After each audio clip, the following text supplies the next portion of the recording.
আসসালামু আলাইকুম প্রিয় লিসেনার্স, ভূত এফএম উইথ সাদাত ইউটিউব চ্যানেলে আপনাদের সবাইকে স্বাগত জানাচ্ছি। আমি সাদাত।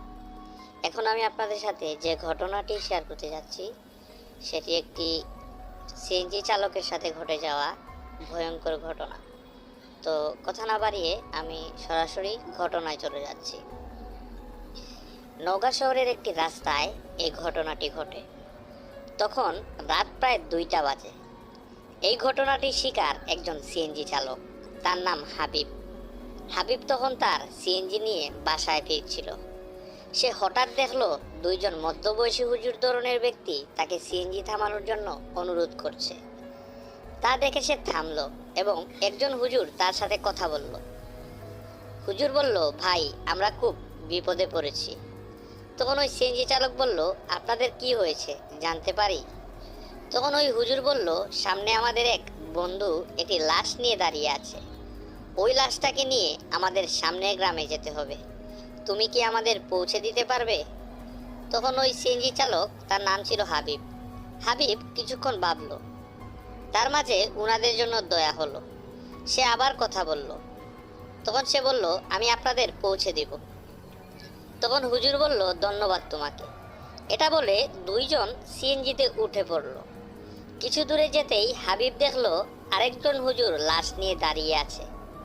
লাশটি কাপড় দিয়ে পেঁচানো। হাবিব ওনার সামনে এসে সিএনজি থামালো।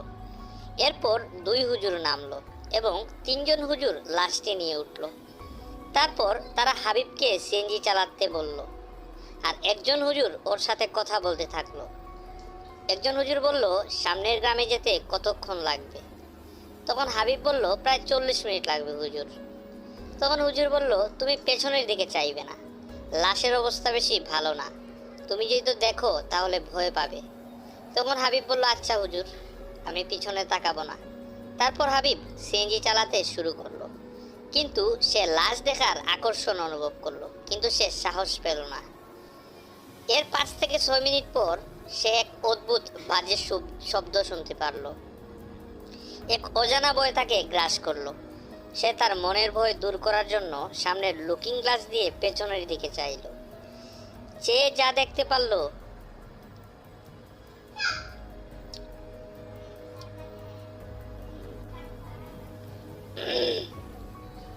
কিন্তু সে লাশ দেখার আকর্ষণ অনুভব করলো, কিন্তু সে সাহস পেল না। এর 5 থেকে 6 মিনিট পর সে এক অদ্ভুত বাজে শব্দ শুনতে পারল।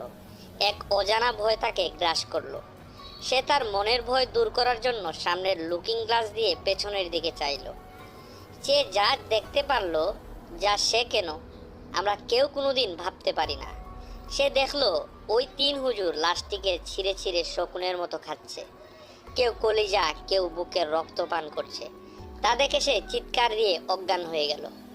যখন তার জ্ঞান ফিরল তখন সে হাসপাতালে ভর্তি। তার সারা শরীরে ব্যান্ডেজ। তাকে সকালে রাস্তার পাশে একটি খাল থেকে উদ্ধার করা হয়। তারপর তার আত্মীয় সবাই তাকে জিজ্ঞেস করলো, তোমার সাথে কি ঘটেছিল? তারপর ওই সিএনজি চালক হাবিব তার আত্মীয় স্বজনের সাথে সকল ঘটনা শেয়ার করলো। কিন্তু ওই দিনের ঘটনার পর থেকে আজও সে সন্ধ্যার পর আর সিএনজি নিয়ে বের হয় না। তাকে আজও ওই দিনের ঘটনা তাড়া দিয়ে বেড়ায়। তো প্রিয় লিসেনার্স, এই ছিল ঘটনা। ঘটনাটি অনেকটা ছোট, কিন্তু ঘটনাটি যদি আপনাদের ভালো লাগে তাহলে দয়া করে আমাদের চ্যানেলটিকে সাবস্ক্রাইব